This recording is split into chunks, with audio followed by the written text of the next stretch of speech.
جاگنا ہے جاگ لے افلاک کے سائے تلے،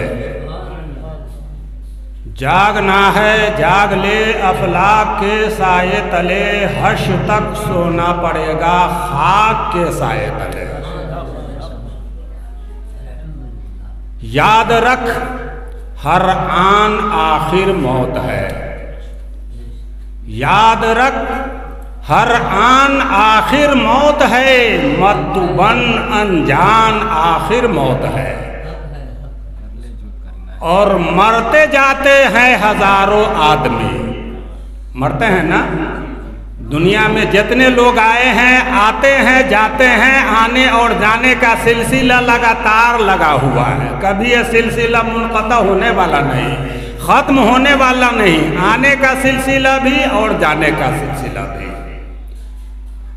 شاعر کہتے ہیں کہ مرتے جاتے ہیں ہزاروں آدمی، اور کون؟